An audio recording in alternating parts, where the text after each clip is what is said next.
Today we are with Michael Mott. Michael, tell us what you're doing and why we should be talking to you today. I've just released an album of one of my musicals, In the Light, A Faustian Tale. And who's in this musical? Jeremy Jordan, Saleha Pfeiffer, Sierra Renee, Antonio Cipriano, Bobby Conti Thornton, and Fraser Thomas and Aisha Jackson, and a bunch of other opera and Broadway stars. Wow, that's an impressive cast. Yeah, it's Um, pretty A-list. what made you create this musical? What was in your mind when you decided that this is what you wanted to create?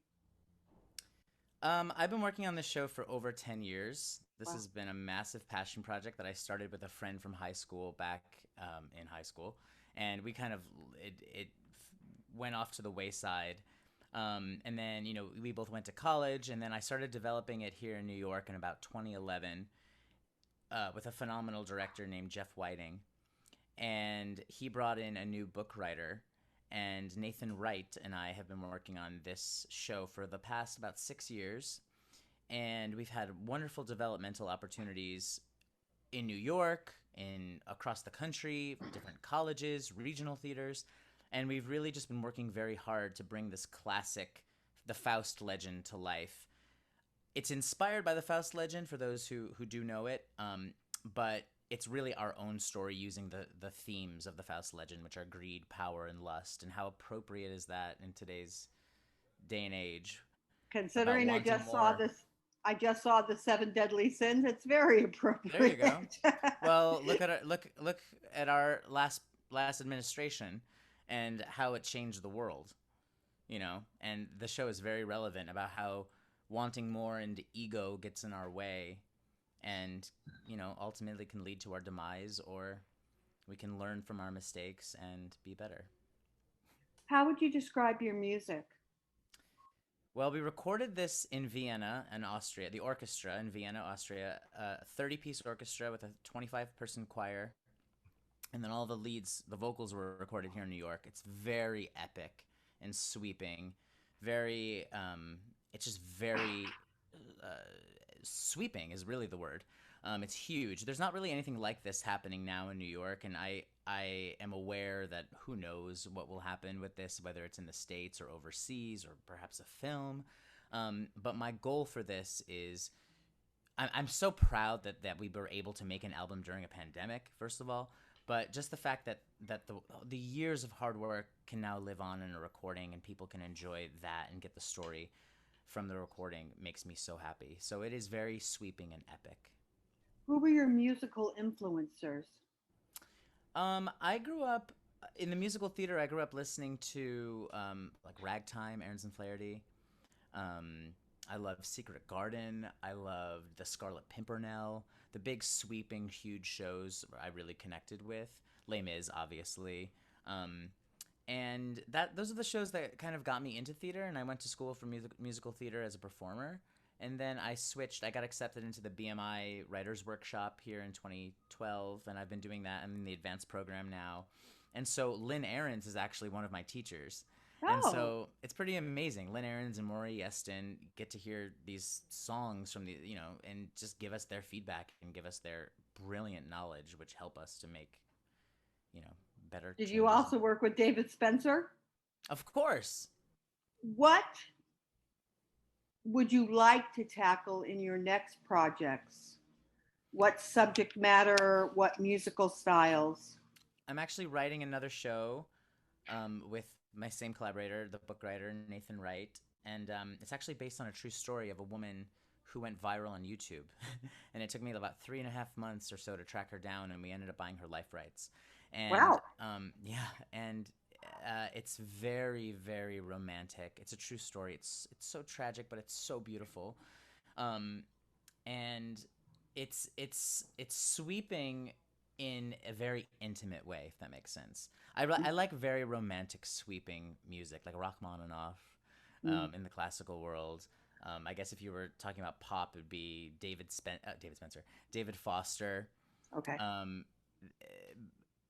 like very very romantic and sweeping is really my thing. What? artists would you like singing your songs? I mean, I've been so fortunate to work with like every A-list Broadway star I possibly could. In the theater world, have yet, it almost happened, but I've yet to work with Patti LuPone. I would love that. In the pop world, Mariah Carey. What advice would you give to young musical theater writers?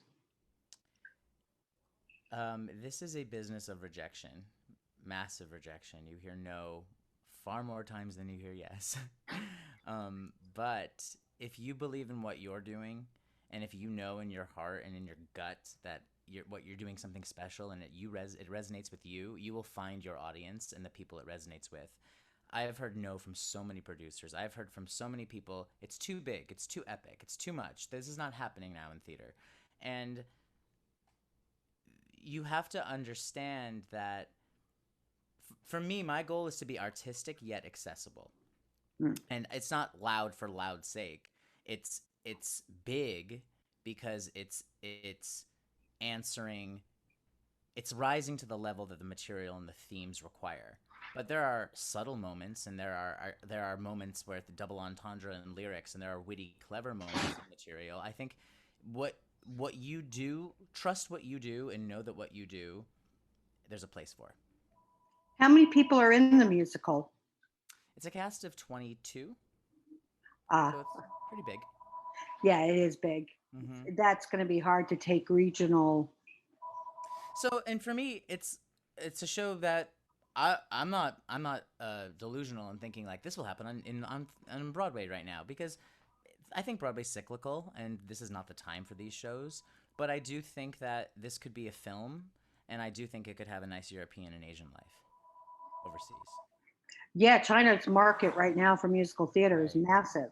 It I is. It mean, really is. they've spent a lot of money for theaters and sound systems and everything else. Yeah. What would you like audiences to take away from this piece?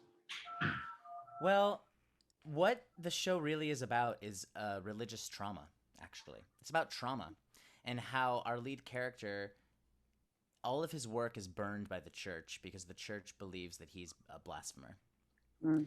And it really follows this man's journey. For him, he just wants to right his wrongs. And what we discover is that he actually sells so much of himself in that process and hurts so many other people. And it really helps you look at it makes you, I think, forces you to look at yourself and say, well, how do I act in those situations? When I'm faced against when I come up against challenges, how do I react? And what part of me is released? And do I hurt other people in that process? And I can relate to that because I've definitely have moments of that in my life. And we love therapy. Therapy helps us with these things. um, This sounds like the musical version of Quills. of quills, Mm-hmm. like the pen. Quills, as in the play. Oh, I don't know that at all. Oh, I recommend Quills. Okay. It's the story basically of Marat Sade. Okay. All right. I was gonna say Very. I prefer one of these. No, Quills is actually one of my favorite plays. Okay, I have to check it out. I don't know it at all. Clearly. It was made into a film with Jeffrey Rush Okay. and I want to say Joaquin Phoenix. Okay. It's Visually? wonderful. It's truly wonderful. Okay. Good to know. So when can we see your show and tell us how to visit? Um See, I'm not. Well, here's what you can see. We're releasing a music video to a song called "Tomorrow Begins Today" with Jeremy Jordan, Saleha Pfeiffer, Antonio Cipriano, and Sierra Renee. So that will live on YouTube. We filmed a video during quarantine. I mean, we made this whole project during quarantine, so it was all virtual, which is just crazy. But the video will live on YouTube, so you can see that. A production of the show, Your Mouth to God's Ears. Let's hope soon. Didn't you do it streaming? No, we're doing a virtual listening party tomorrow night, Okay. which is Tuesday. I'm not sure when this will air, but Tuesday, June 29th This will at air 5 p.m. tonight. Great. So tomorrow, Tuesday, June 29th at 5 p.m., it will live online forever and ever. and you can listen to our listening party with Broadway Records. Well, you've used some of my favorite artists, both Yay! established and up and coming. Yes. So I've I'm been a so big fan happy. of Celia Pfeiffer since the West Side Story at Hollywood Bowl. Hollywood Bowl. Isn't she Um, so good? yes. And she's singing soprano on this, which no one ever hears from her. Oh yeah. Well, I told you the first time I saw her was West Side Story. Right. If I'm not mistaken, wasn't Jeremy Jordan in that as well? He was. He was. And Sierra Renee, I've been a big fan of. So Oh, she's sensational.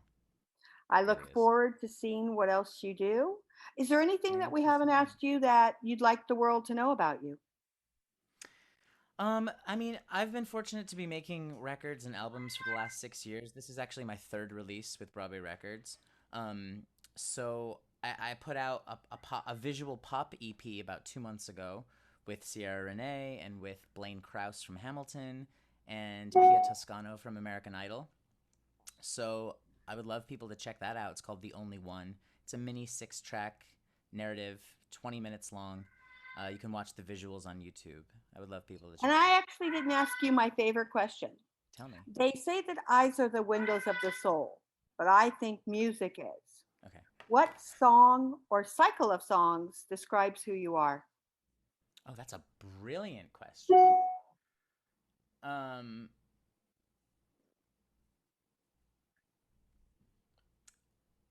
I there's so many, but I would have to say that songs that reflect longing and yearning are very me.